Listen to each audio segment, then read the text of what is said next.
Okay. How's it again? How's it? Is your microphone on? I think so. Yeah, it's on. Okay, just checking. Good. Here's a nice outtake. Yeah? Yeah. How's it? Good, you? Lekker. Good, man. Okay, cool. So we spoke about like drivers and I guess to some degree just general shafts and whatnot and stamping and what that Yeah. means. But like I've said to you before, I specifically want to talk a little bit about putters and how they get neglected a lot of the time with when you're picking your clubs. Deciding which new one to buy.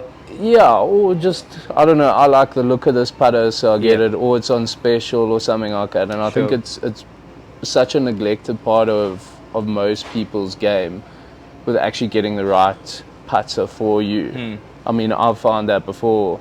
I think my putter luckily works for me, but that was by chance. Yeah, it was. But I mean, even with yours, we Yeah. had to cut it shorter, and Yeah. got you. I see what you're saying. So, I would say there's less things to consider when it comes to putter. Yeah. Because when we do a putter fitting, it's not just like this is the right putter for you and why. Okay, so that is obviously what we do. But I've obviously done some work and met some guys who've worked with Jeff Mangum. I've told you about him. He's like the putting wizard. And what we generally do in a putter fitting is we actually get you to set up correctly to give you the best possible chance of making the best stroke. So it's not a putting lesson, but it sort of sets you up correctly to make a good putting stroke. And that's kind of, it entails like the putter fitting would be, this is how you should set up if you want to putt correctly. Set up what you need to consider, how the putter moves, how to control speed. So you kind of get a little bit of insight to, oh, actually this is how it should be done. Yeah. But then based on your tendencies, what will work best for you. Okay. I think the stat might have gotten a bit better, but I reckon we're looking at like 90% of people use putters that are too long for them. Yeah. Everybody just goes out standard length 35, same as with the golf club. Okay, if you set up correctly with your arms hanging down in the right place, as you know, it's not like you're a short guy or you have super short arms. Yours was a 35 and a half-ish when we first got it, and now it's at 33.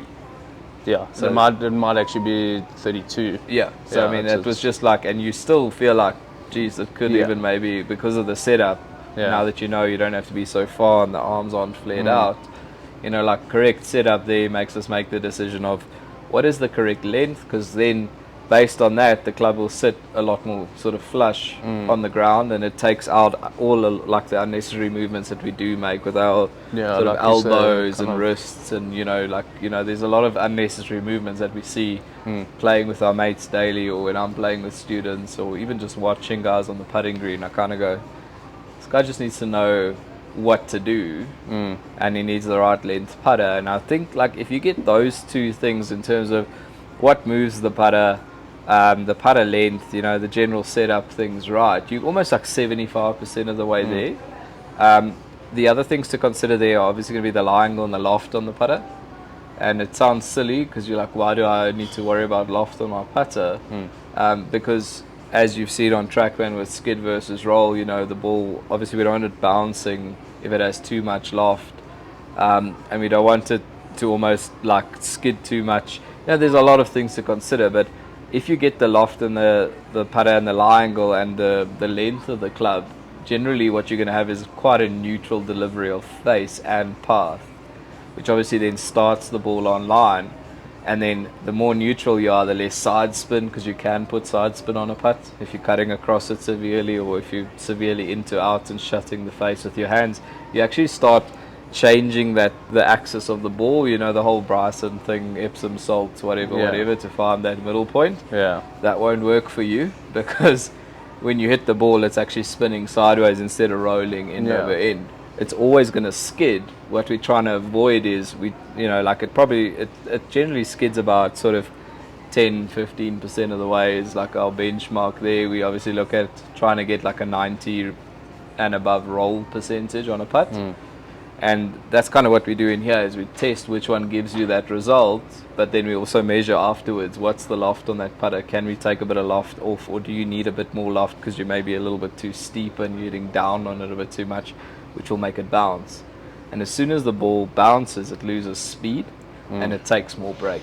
So it's tougher to kind of gauge, but tougher to gauge your putts. 100%. You know, that's, So if you hit a really well struck putt with a neutral face, neutral attack angle, with the right speed, generally what it will do is will roll end over end better. You hear that saying where you use the line and you see it rolling nicely from the get-go, and you almost know it's a much better roll. That's kind of what we're trying to achieve by getting you into the correct sort of loft, lie angle and length, and then obviously posture setup. That's a separate thing, but it goes together. Yeah. Because I can't fit you for a putter based on a bad putting stroke and a bad posture the right way, essentially. Where I can get away with it with an iron because it's a fuller swing. Yeah. And, you know, everybody has these sort of slight complications and compensations in their golf swing, but a putting stroke is essentially that long. There's not that much There's variation. Not a lot. Yeah, correct. So you just want to avoid any severe changes in the lie angle or, you know, how the club gets delivered into the golf ball, essentially. So there I would say head design is less of an importance for me. There you can basically go based on looks, bearing in mind that we look at two factors there. If you struggle with long putts in terms of pace, we would recommend going into something like a mallet, a blade or a mid mallet. And if you struggle on short putts, would get you into like more of a mallety type head, which has less likelihood of face rotation. Yeah, to like push, pull, that kind correct. of thing. So the wider MI, more back is going to hold the face square, and that's kind of the thinking behind that is if you really do struggle with the shorter ones, get you into something like that. Your longer putts might take a bit of strain in the beginning because it's obviously a bigger head and it's going to feel like you've got to hit it a bit more, whatever. That's cool. You can adapt to that. But that's kind of the only two things I consider. Anything about like shaft position, like as opposed to like center shaft? To be honest, not really. Not really. I'm not a big believer in the toe hang stuff or the center shaft. I don't have a preference. My preference these days, lately, as you can see it there, has obviously been just to make the whole process a lot easier with the lab putter, which is nice. You obviously have the adjustability to get the guy into, based on his height, how he sets up with his hands. You get that sort of adjustable lie angle, and then obviously getting him into the telescopic grip thing, which is broken. What's happened? Oh, it's stuck inside. That's all right. But like you say, that's the length and and lie we start angle. again. Wait, you're gonna have to cut that. That was embarrassing. There. Yeah, the length and lie angle. Yeah, so you know you can obviously go telescopic, set it in that position, and then base it off the lie angle.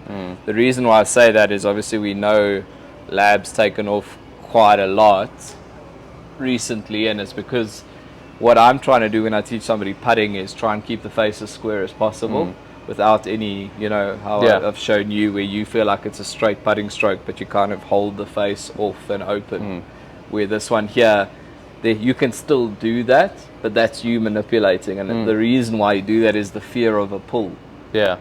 Because the face was, like the toe was releasing too much. Where this thing doesn't do anything, and you've experimented with it yourself, is, you know, with how they've weighted it, there's zero twist in the face. So you get a guy set up with a good posture, with the right lie and the right sort of length, then all he has to do is make a putting stroke. And it can be loopy. That's the crazy thing, is like even if you have a bit of a loop, or you've got a bit of a weird, I don't want to call it a yip, but you know, a slight scary moment before you make contact with the ball, it still holds the face a lot more square through impact. And that's kind of why, like, we've obviously sold quite a lot of these now, because of the adjustability and the functionality of fitting these putters. We can obviously do it with any brand, and that is what we'll try and do, but it's just like to get a good idea.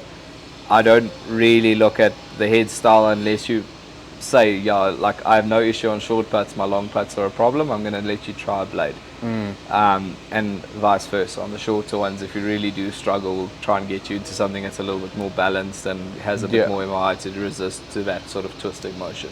Okay. But for me, the most important thing there is, you know, how the guy sets up, how he holds it, his understanding of what moves the putter, you know, tempo, again, how he releases the putter, is it with his shoulders or with his hands, you know, all of these little things. And then based on that, obviously we're not going to go too in depth on, you know, graphite versus steel, and that kind of is a preference.